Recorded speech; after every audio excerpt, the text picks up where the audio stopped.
acho que a partir de 2013, 2014, que eu comecei a me distanciar um pouco da empresa, para cuidar mais das questões acadêmicas, né? Então eu comecei a ter uma, não vou dizer um distanciamento, porque sempre estava ali presente, mas assim, é claro que não é a mesma coisa você estar atuando no mercado, né, 24 horas por dia, 7 dias por semana, só pensando nisso. Eu passei a dar mais ênfase na questão acadêmica a partir de 2013 e me distanciei um pouco, né? É curioso porque você vê, mesmo quando você faz isso, você não consegue ao todo se distanciar do mercado. Hoje eu atuo dentro da UFPE junto com um conjunto de colegas, né, que a gente chama de um grupo de projetão, que é o grupo que formou o Instituto de Educação para Inovação, Porto Digital, em Recife, né, que diretamente junto às empresas. Luciano Meira, que é nosso colega lá, professor da UFPE, ele trabalha, ele tem a empresa dele dentro do Porto Digital, quer dizer, a gente nunca consegue se distanciar completamente, né? Eu não consigo, pelo menos, né? Eu acho que não faz sentido a gente dar aula sem entender o que acontece na prática das pessoas. Isso é uma coisa meio, né, tentar correr uma maratona com um pé só, né? É uma coisa que não faz sentido, né? Mas a vida acadêmica, ela às vezes nos obriga um pouco a isso. Então, como professores da universidade, a gente tem que ter uma dedicação integral, né? Então, o máximo que a gente consegue fazer de interação com o mercado é isso, é se aproximar, a ter relações, né, a tentar trabalhar em conjunto, né, como é um pouco mais distante do mercado do que estava antes, estou mais próximo da pesquisa. Uma boa parcela da minha pesquisa hoje é dedicada à questão da experiência, né, mas uma experiência num âmbito mais amplo, né, não falar de experiência é sempre uma coisa complicadíssima, porque a gente não sabe se a outra pessoa, né, entende por experiência a mesma coisa que você entende por experiência. A gente pode estar falando sobre coisas completamente diferentes, né? Então, parte da minha pesquisa hoje, ela discute a experiência num sentido bem amplo, né? Que envolve psicologia, antropologia, não apenas design, né? E principalmente o entendimento do que é a experiência em si. A gente fazer isso para design, porque infelizmente é muito comum, inclusive no mercado, talvez até mais no mercado, né, é que essa ideia de experiência seja completamente distorcida do que ela de fato é. Reduz a experiência, a interface, a design da interface, ou se reduz a coisas ainda mais simplórias do que isso, né, porque é um termo muito amplo, é um termo muito aberto, é uma questão muito, né, fica vago, né, é um conceito que fica muito vago por ter, né, muitas possibilidades aí de interpretação. Então eu acho que hoje eu estou trabalhando muito, a minha pesquisa está trabalhando muito nessa tentativa de entender melhor o que significa essa experiência, para que a gente possa trazer isso e transformar isso em ferramenta, transformar isso em instrumento, em método, né, de uma maneira mais precisa, né, mais a base do chute mesmo. Quando a gente não tem esses dados, quando a gente não tem esse entendimento mais aprofundado, e a questão da experiência é muito nova, é uma questão muito recente, né? Cientificamente falando, é muito recente, né? Você falar de 10, 15 anos, isso é nada em termos de ciência, né? Então, assim, a gente realmente tem uma dificuldade de delimitar o que nós estamos trabalhando, né? E principalmente o que o design tem a ver com essa questão da experiência, porque se eu falar agora que design às vezes não está tão relacionado com experiência, todo mundo vai ficar maluco, né? Como assim, né? A gente está falando de design de experiência, como assim design? O problema é que o design enquanto corpo corpo científico, enquanto corpo de atuação, ele se reduz a uma coisa que não chega na experiência, que é muito mais própria de outras áreas, de outros campos, né? De campos das ciências humanas, propriamente dito, entender o ser humano, entender o que o ser humano precisa, o que ele espera, né? E o design, às esse nem tem instrumento direito para isso, a gente empresta de outros campos para poder trabalhar isso corretamente no design. Então, esse campo é muito instigante, é muito complexo, é muito novo, e eu acho que a gente tem que começar a entender isso, é o que eu tenho feito, né, na UFPE, principalmente, entre diversas coisas que eu me divido lá na UFPE, uma das coisas que eu mais tenho me ocupado é essa tentativa de entender melhor o que a gente pode trabalhar no design com essa questão da experiência, sem confundir essa questão com outras coisas que o design já entende muito bem, né? Então, por exemplo, a arquitetura de informação é alguma coisa que está muito clara, é muito bem definido, tem um escopo bem preciso, e a gente consegue trabalhar muito bem. Design de interface, a gente consegue fazer isso muito bem. O design gráfico necessário ao design de interface, então, a gente vai falar de iconografia, né, signos gráficos, a gente entende tudo isso muito bem. A experiência como um todo é que a gente acaba escorregando aí, né? Então é isso que eu tenho trabalhado recentemente. Interessante, Hanoi, essa questão de pesquisa sobre a experiência, né, como construto, como é tratado ainda, é abordado como ativo do design, mas pela leitura que você traz também já tem uma conotação de uma absorção que o design faz de outros métodos, de outras áreas, né?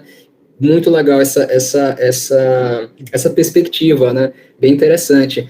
Ivana, e você, assim, você tem trabalhado com educação à distância, existe aqui até o conceito, por falar em experiência, né, de learning experience, enfim, como é que o que você está trabalhando hoje, o que você está pesquisando, né, como é que é a tua atuação hoje, assim, como docente, pesquisadora, enfim? Veja só, eu gostaria de estar sendo mais pesquisadora na atualidade, né, eu estou tentando caminhar para um doutorado, mas assim como gostei muito da fala do professor Guilherme, né? E num certo sentido, algo que ele coloca tem tudo a ver com uma perspectiva atual, né? Porque a gente também tem que ter muito cuidado com modismos, né? Com coisas que vão surgindo e que na realidade eu diria assim, antes de falar um pouco de como é que eu estou agora, né? Mas Sim. Eu diria que a gente está num momento, se a gente olhar um pouco lá para a história, né, que a gente não tem delineado o que é que nós estamos nos tornando. É como o design, que não era design propriamente, né, a gente tinha ali um time de artistas, a arte comercial e o operador da máquina, né, ali numa ebulição, uma guerra, né, tentando estabelecer uma conexão, o surgimento do movimento Bauhaus, depois de escola, né, e todo aquele momento de ebulição, que é o que eu acho que a gente está vivenciando hoje, né. Então, assim, é muito delicado quando a gente começa a construir, tentar delimitar e construir novos conceitos, né. Eu acho que é importante a gente rever o que é essa experiência, né. Tem se falado muito na experiência. Há bem pouco tempo se falou muito de usabilidade, empregabilidade, tudo era habilidade que a pessoa tinha que ter, né? E muitas vezes a gente está, como é que se diz, estabelecendo uma conexão com algo que já existe, né? A gente está renomeando, a gente está tentando entrar numa área e, ao meu ver, às vezes, falta de, vamos dizer assim, reflexão a respeito de um trabalho coletivo, porque eu considero o design como uma área multidisciplinar, né? Se a gente vai para o design de interação, a gente começa nos princípios, né? Na delimitação como se desenha o design de interação, a gente fica sabendo que, obviamente, na sua concepção, a gente tem que lidar com equipes, né? Cada um na sua área estabelecendo uma espécie de planejamento, desenvolvimento. Então, num certo sentido, a gente está vendo um momento onde a gente tem que começar a estabelecer uma melhor comunicação entre pares, entre áreas, né? A outra questão é que eu também vendo mercado, como o professor, acho que a professora Silvia também, né, uma designer de mercado. Então, antes de eu sou formada, eu sou formada em licenciatura, mas aí comecei na música, fui cair na área do design, que sempre foi encantador, né, para mim, minha formação em desenho técnico, e eu trabalhei em agência de publicidade, né? Então, acho que um dos primeiros professores meus foi o Marcelo Marim, né, um publicitário que eu acho que é assim, um dos designers aqui da cidade, né, um autodidata, um excelente profissional e uma pessoa que, dentre um conjunto de pessoas que faziam parte da agência dele, aprenderam muito com ele, a gente aprendeu ali na prática, na coletividade, o André Gugel também, né, contemporâneo dessa época, colega, E aí depois eu caí lá para a universidade, para uma área, eu fazia muita identidade corporativa, eu sempre gostei muito dessa área, finalização. Eu não gostava do editorial. Era algo que, para mim, nossa, era muito complexo. Então, assim, eu era muito jovem também.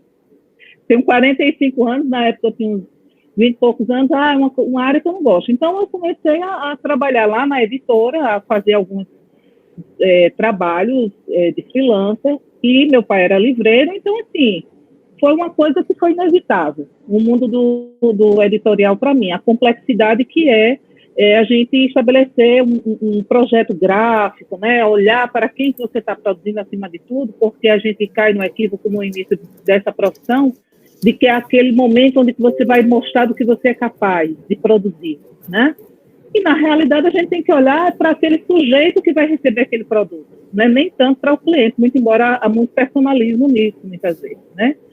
E daí, então, eu tive a oportunidade, eu tive o privilégio, a oportunidade de começar na EAD, porque, na ocasião, o diretor da editora, o professor Enilson Santos, uma pessoa muito querida, muito sensível a esse universo do livro, lá na universidade, ele é da área de engenharia civil, ele me apresentou para a professora Vera Amaral, né, que era a secretária de Educação à Distância. A CEDIS estava começando, foi em final de 2003, início de 2004. Lá eu conheci a professora Célia, né, que para mim é uma referência em educação à distância aqui. Eu sei que tem o professor Armand, mas é a pessoa mais próxima a mim, uma pessoa que eu tenho muita admiração, uma pesquisadora na área. Então, para mim, na referência, nessa parte de referência mesmo, da EAD, que está sempre à frente, né, e trabalhou para construir a CEDIS ali, sempre muito afim, e aí eu passei a compor uma equipe, né? Então passei a ter contato com essa parte de produção, a questão da educação em si, né? Então, assim, você vai para uma linha de frente, para a área de design gráfico, para produzir um material didático, mas você tem um conjunto de pessoas atuantes, né? Falando, discutindo sobre metodologia, sobre processos. A EAD, que para mim era algo novo, né, no processo de educação, e eu estava na produção do material didático. Então, eu passei por lá, assim, mais de 10 anos atuando na educação à distância da UFRN, tive a oportunidade de desenvolver projeto gráfico para o IF, na época, o projeto ITEC, depois fui compor com outra equipe do ETEC Brasil, né? E eu aprendi muito, gente. Eu assim, aprendi bastante e sempre na perspectiva que eu acho que talvez a gente venha discutir aqui, que é como um autodidata, né? No certo sentido, nós todos somos autodidatas. E as ferramentas, as tecnologias da informação, as mídias, elas são hoje promotoras, né? Nos dão esse acesso todo, mas existe uma coisa que nós não podemos negar, que são as bases, né? Então, assim, a gente tem que ter um bom referencial teórico, que a gente não tem na área que a gente está, que agora eu estou caminhando para buscar, eu comentei, você mencionou, inclusive, né, André, a respeito do que eu venho tentando pesquisar em função de alguns projetos que eu estou participando com o pessoal do IF-Sul, na EAD, e o pessoal do Campo Zona Leste, né, da EAD do IFRN, com Tiago Medeiros, que é um professor que eu tive a oportunidade, o privilégio de conhecer, né, uma pessoa maravilhosa para se trabalhar. Ah, que legal, eu conheço também, muito legal. Maravilhoso, muito bacana, muito bacana. E lá eu agora estou indo, se tudo der certo, né, para a cooperação técnica, para voltar a atuar nessa parte de materiais didáticos, né, vou continuar lá no campo de Cidade Alta, claro, porque me identifico muito, mas vou cooperar com o pessoal do campo EAD. Só que eu tenho produzido algumas pesquisas, porque eu estou com ele num projeto, e dentro daquilo que eu tenho pesquisado, dentro do design instrucional, me surge aí o design universal para aprendizagem, né? Então, foi aí nesse processo de pesquisa, porque eu estou escrevendo um artigo a ser publicado com ele, com mais dos professores do IF-Flu, que o design universal para aprendizagem surge em função de todas essas dinâmicas e desses fenômenos que nós estamos tendo na atualidade, onde muitas vezes as pessoas confundem a educação à distância com a que até a professora Célia me alertou, e achei isso muito curioso, que é a questão da aula remota. Aula remota, né? Olha só, Não é educação à distância, né? Então, existem vários aspectos que a gente tem que ter cuidado, né, nesse contexto, porque aí a aula remota vai esbarrar em outros aspectos, né, que é a questão da tecnologia, do posicionamento institucional, né? E a educação à distância, eu acho que está numa outra dimensão, assim como o design institucional surge numa outra perspectiva. O mais novo termo a ser estudado, né, vocês estão falando de experiência do usuário, a experiência da aprendizagem, então tudo é experiência, né? Opa, um belo dia todo mundo resolve voltar o protagonismo para o sujeito, mas Paulo Freire já fazia isso, né? A gente também tem que observar que, num certo sentido, essa questão dos protagonismos na atualidade, a gente pode olhar um pouco lá atrás, e de preferência deveríamos estar fazendo isso, porque a tecnologia em si, ela está mudando. A gente vai se adaptar, vamos nos adaptar às tecnologias.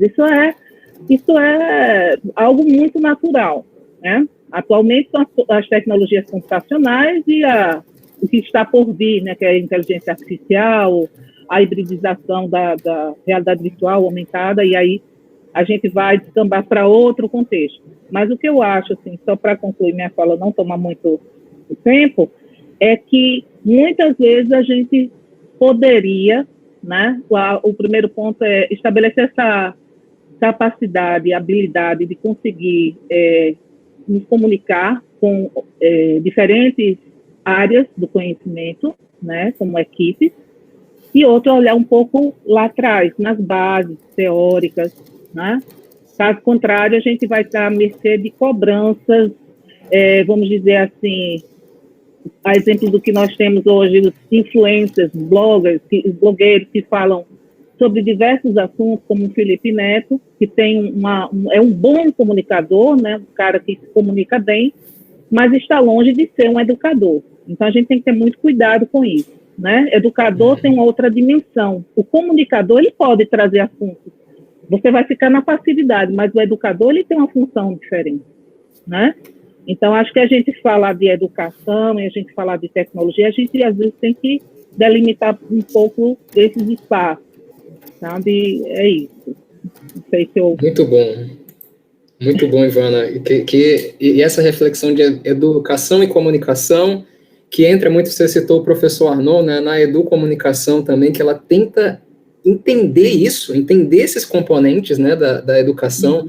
Muito legal essa referência que você traz, e obrigado também por trazer essa visão geral, porque também, se a gente está pensando aqui na educação do RN, a CEDIS, a Secretaria de Educação à Distância, e agora o Polo também do IFRN, são protagonistas nisso, né, então é muito legal ouvir de você que fez parte desse histórico, né. E passando para a Silvia, né, a gente pensar aqui com a professora Silvia também, né, dentro dessa sua trajetória, Silvia, como que essa educação, né, ela entrou, né, para você como educadora, porque vocês três, a Ivana citou bem, né, os três são profissionais de mercado, né, mas que tem uma fluidez muito... É muito visível a fluidez que vocês têm de mercado e educação, né? Então, fala um pouco, né, dessa tua experiência, assim como os outros falaram, né? E esse momento agora da educação e o que você está fazendo agora como educadora. Sim. Bom, muito obrigada pelo convite, André. Assim, para mim eu estou me sentindo até um pouco mais à vontade, né, porque tem Ivana, que é minha colega no IF, minha amiga, minha colega desde do mestrado. Né, e o professor Guilherme, que é meu professor na UFPE, foi meu professor na disciplina de experiência do usuário, e eu tive a oportunidade até de pensar um pouco com ele, né, essa questão da experiência, quando a gente escreveu um artigo e levou para o CID, enfim, mexeu muito com a minha visão do próprio termo experiência, isso me ajudou muito, inclusive na pesquisa que eu estou trabalhando hoje, né? Eu também vim do mercado, eu trabalhei 12 anos no mercado de design. E aí, entrei na docência quando uma vez eu estava apresentando um trabalho e na especialização, e um professor disse para mim, você nunca pensou em entrar na docência? O jeito que você coloca as coisas, que você transforma, né, o conhecimento, é alguma coisa que você precisa pensar. E eu, depois disso, eu nunca mais parei de pensar nessa uma outra estrada que eu poderia ter na minha vida, né? Uhum. Bom, chegando, eu mudei de Brasília para Natal, chegando aqui eu tive a oportunidade de trabalhar como professora substituta no IF. Mas aquilo que Hanoya disse, que você está na academia e esquecer o mercado, é como você ficar com uma perna só, é muito significativo. Para mim também foi assim. E o jeito que eu escolhi, o jeito que eu dei para continuar produzindo e trazendo experiência de fora, né, do que já tinha sido produzido para dentro de sala de aula, foi trabalhar com a extensão. Aí, logo então que eu comecei, quando eu entrei no IF como professora efetiva, eu já abri um projeto de extensão. Esse projeto, ele existiu até no finalzinho de 2019, né, o nome dele é Creatif, e a gente começou a criar identidades visuais para dentro do IF, depois para empresas sem fins lucrativos, e chegamos a fazer identidade visual dos bairros da cidade de Natal. Então, para mim, a extensão foi a forma que eu tive de continuar trabalhando no mercado. Não teve outro jeito para mim a não ser a extensão. E foi a partir da extensão que eu comecei a pesquisa. Não foi o caminho inverso, porque geralmente é o caminho inverso, né? Alguns professores vão pesquisando e daí aplicam essa pesquisa fora, né? Na extensão, na comunidade. Para mim foi o contrário. A gente foi trabalhando a extensão, e a extensão criou uma necessidade de ter um método de criação de identidade visual que se adequasse àquela situação que a gente estava vivendo. E aí eu fui observando os alunos, muitos deles estão aqui com a gente agora, mas eu fui observando esses alunos a criarem identidades visuais, e a partir dessa observação, eu fui criando, escrevendo, né, sistematizando um método. Um professor da UFRN, que foi meu orientador, foi que disse para mim, Silvia, foi Olavo, né, ele disse, Silvia, isso é um método, isso não é só uma adaptação, leva isso para um doutorado. Aí foi quando eu me inscrevi no doutorado da UFPE, e hoje estou sendo orientada, né, por Solange Coutinho, e ela está me ajudando. Uau, eu não sabia. Que legal. Solange. Nossa. É uma honra, né? Enfim, hoje ela está me ajudando a sistematizar esse método, que o nome dele é Fuxico. Então, assim, eu nitidamente, eu fiz um caminho, talvez, bem ao contrário, né? Eu saí do mercado, depois fui para a extensão, e da extensão para a pesquisa. Não é um caminho habitual, não é, eu sei que não, porque geralmente entra-se na academia pela academia, né, e não pelo mercado, e aí dentro da academia vai-se para a pesquisa e depois para a extensão, e eu fiz esse caminho um pouco inverso. Para mim, hoje eu estou muito feliz trabalhando o Fuxico, e o fato de estarmos nessa pandemia e imaginar como é que seria essa volta às aulas, eu que sou muito, assim, o que eu tenho de especial, talvez, como pessoa, como educadora, é, de fato, a minha relação interpessoal. Eu tenho consciência de que é aí que eu me sinto mais à vontade. Além disso, também tenho consciência de que eu me realizo muito na extensão. Como é que vai ser isso, né? Porque a gente falar em tecnologia, de que ela vai aproximar, de que ela vai trazer, vai facilitar, e que a gente vai trabalhar, talvez, numa relação mais híbrida, em que a gente vai ter um pouco de coisa presencial, né, mas também vai ter a relação do ensino remoto. Mas e como é que vai ficar essa relação que a gente tem com os alunos, né?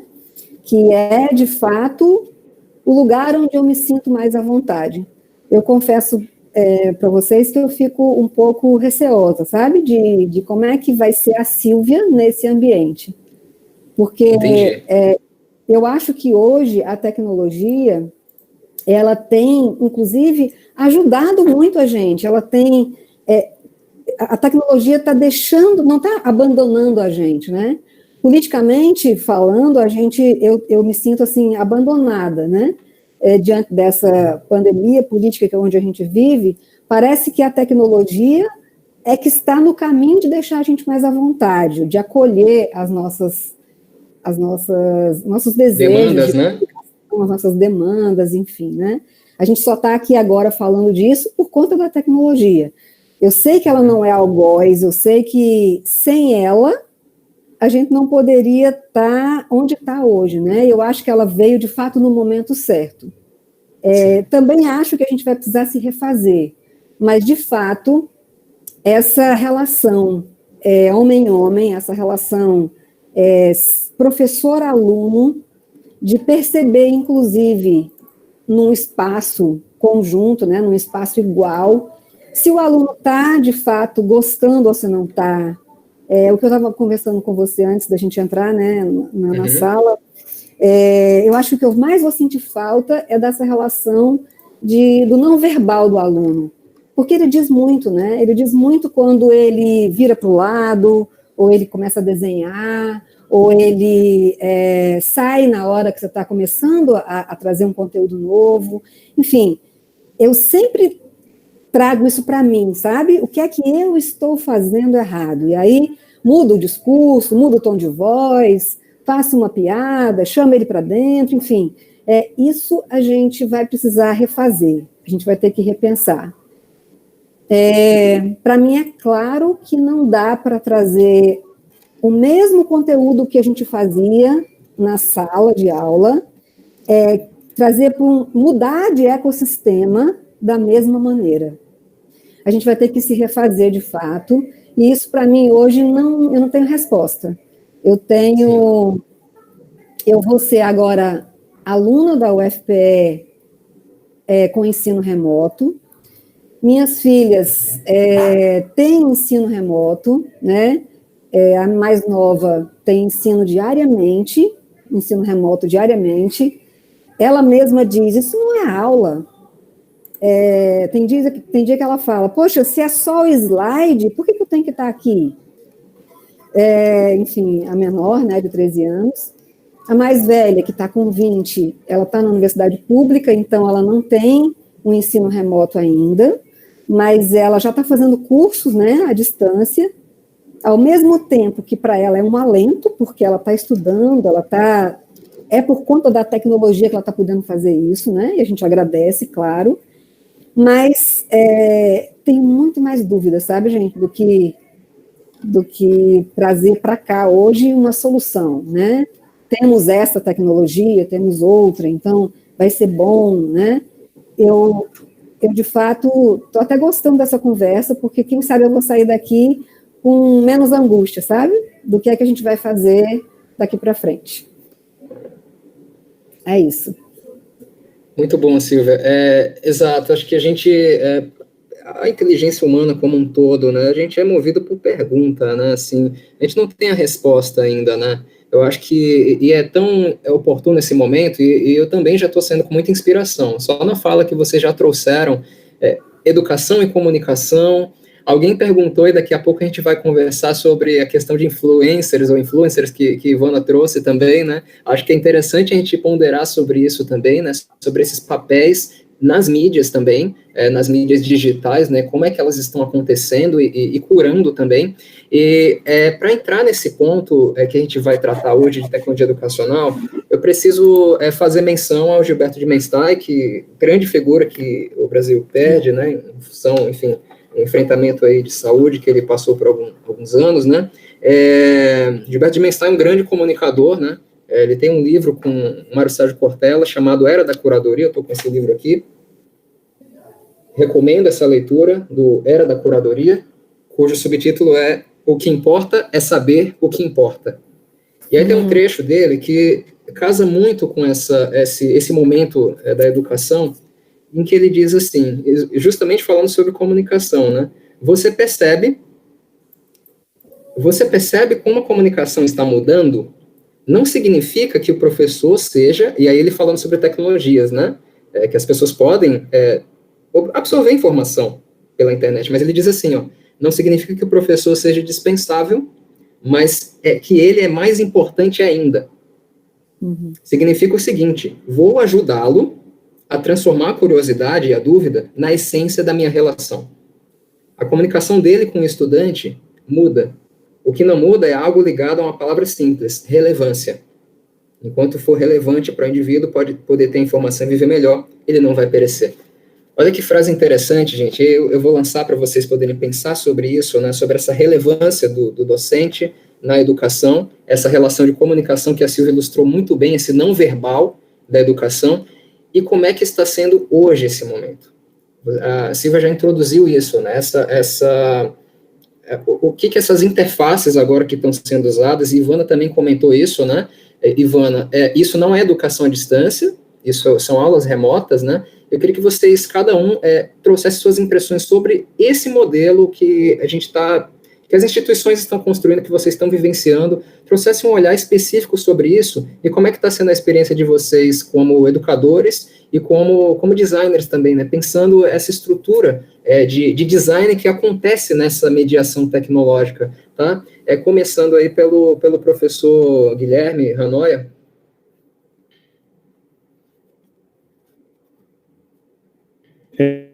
Eu não sei se vocês estão me ouvindo, porque eu estou tendo muito corte aqui, minha conexão está muito ruim, espero que vocês estejam me ouvindo.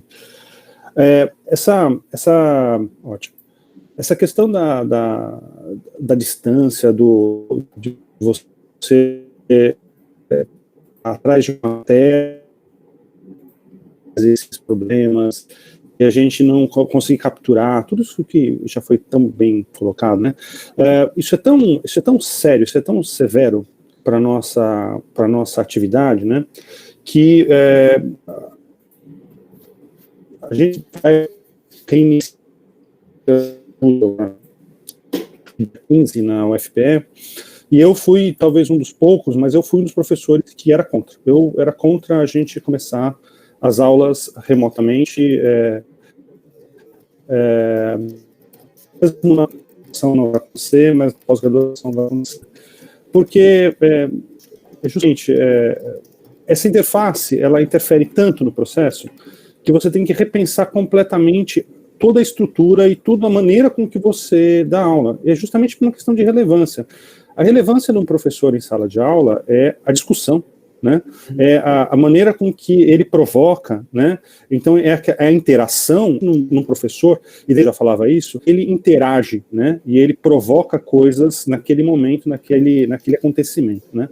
Quando a gente passa para um modelo remoto, né, essa interação ela não é mais em tempo real, né? Ela pode até ser como a gente está fazendo aqui, mas há uma quebra nesse tempo real, né, por inúmeros fatores. Está com o microfone ligado, o vídeo desligado.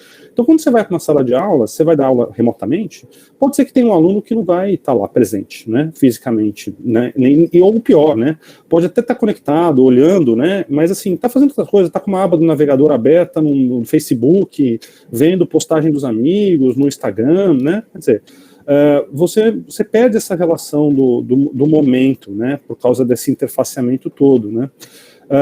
Existe um modelo de ensino que é o Flipped Classroom, que a gente adota muitas vezes, alguns professores adotam, que é o seguinte, a sala de aula não é um momento para fazer exercício, a sala de aula não é um momento para fazer leitura, a sala de aula não é um momento para você fazer nada disso.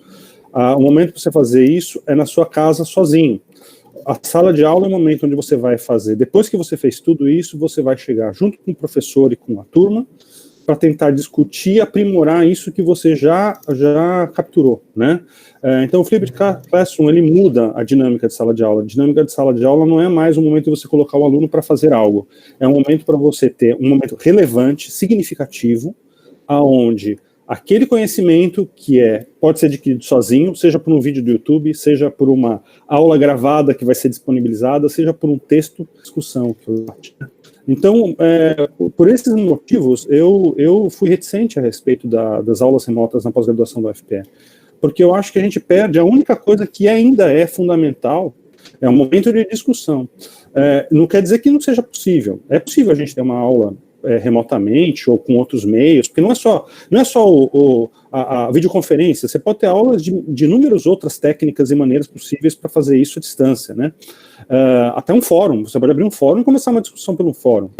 Se não é mais a maneira com que a gente sempre trabalhou, que é presencialmente, né, concretamente, diretamente, sem intermediações no meio do caminho, tudo aquilo como a gente vai trabalhar tem que ser repensado, porque a gente vai estar trabalhando dentro de um contexto completamente diferente.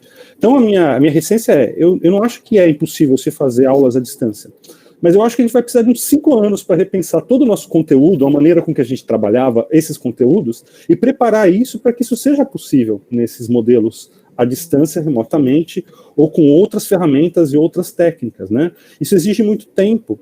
Esse conteúdo, ele precisa ser, esse texto semiótico, ele precisa ser todo trabalhado para essa relação, né? A gente é quase que intuitivo para um professor que está já acostumado. Quando você tira isso do professor, quando você coloca ele num ambiente completamente diferente do que ele está acostumado por 20 anos, eu estou 20 anos fazendo isso, estou acostumado 20 anos a trabalhar dessa maneira, né? E agora a observando os alunos, não vai se interagindo, vai ser completamente diferente. Você tira o chão, né, da pessoa, e a gente precisa repensar. E se repensar não é, porque assim, tem que entender também que assim, eu sou um professor, eu tenho 20 anos de experiência em sala de aula, mas antes dos meus 20 anos de experiência, eu tenho mais 20 anos de tecido, né, e aprendido eu reproduzo esses modelos que me foram ensinados durante a minha infância, durante a minha adolescência, né, durante a minha faculdade, eu reproduzo isso, né, então isso é problemático, porque a gente não sabe como fazer, e a gente vai começar a fazer experiências, né, e essas experiências podem dar muito errado, né, e isso é um risco. A gente, na pós-graduação agora, propôs uma disciplina coletiva, Solange, né, Solange Coutinho, tá com a gente, todos os professores da linha se juntaram para fazer uma disciplina coletiva. E o que eu tenho batido muito, a tecla que eu tenho batido muito nessa disciplina é assim, olha, a gente não pode ficar se culpando de errar, porque a gente vai errar e vai errar muito. Uma coisa você vai errar muito, a segunda vez que você vai errar muito, a terceira vez você também vai errar muito. Quando você estiver na 15ª, 16ª, quem sabe você começa a errar um pouco menos, né? Então, assim, o processo de acerto é um longo processo de erros sendo corrigidos, né? Então, para a gente encontrar os jeitos de dar aula nesse contexto, vai ser um longo processo, e assim, eu não gosto de falar que os alunos são cobaias, né, eu acho esse termo muito pejorativo, mas os alunos vão ser parte da experiência, então assim, eles vão ter uma aula, e eles vão ter uma aula que eu não vou dizer um improviso, mas é um processo, né, a Silvia vai ser aluna da disciplina, Silvia, a Silvia vai estar lá com a gente, então é um processo que vai ser, um jazz, a gente não está mais tocando música clássica. Sim. A gente está tocando jazz. Música clássica, você tem uma partitura e você segue a partitura, né? Sabe como entrar. Agora a gente vai entrar para um modelo de jazz. A gente vai ter abandonou-se a partitura, a gente vai ter um tema e você vai ter um improviso, né, desses músicos e a sinergia disso daí. E como toda apresentação de jazz, ou como toda apresentação de improviso, os músicos erram também, às vezes as pessoas não percebem, mas eles erram, né? Eles cometem umas falhas no meio do caminho, um atravessa o outro, e para eles começarem a se entender, leva muito tempo de ensaio, né? Muito tempo tocando junto, né? Então, a gente vai passar por um longo período, longo mesmo, eu imagino 10, 15 anos, de reaprendizados e de experimentações. Então, as aulas, se elas, por um lado, elas têm o risco delas serem, não serem tão boas, também tem o positivo, que é o lado da experimentação, né? A gente só aprende alguma coisa experimentando mesmo, né? Então vai ter muita experimentação nesse processo, vai ser um grande laboratório, né? Isso pode ser interessante, né? Isso pode tirar coisas nesse processo que podem contribuir, inclusive, para as aulas presenciais, quando elas vierem a voltar, né? Quando a gente novamente puder dar aula presencialmente. Então, eu acho que é um momento frágil, sem dúvida que é frágil, todo mundo está muito inseguro, né? Alunos e professores, todos, né? E um professor inseguro é uma coisa difícil, porque o aluno é alguma coisa que vai depender de uma competência que a gente precisa desenvolver e precisa desenvolver urgentemente, que é a capacidade de dialogar, é a capacidade de ter uma relação real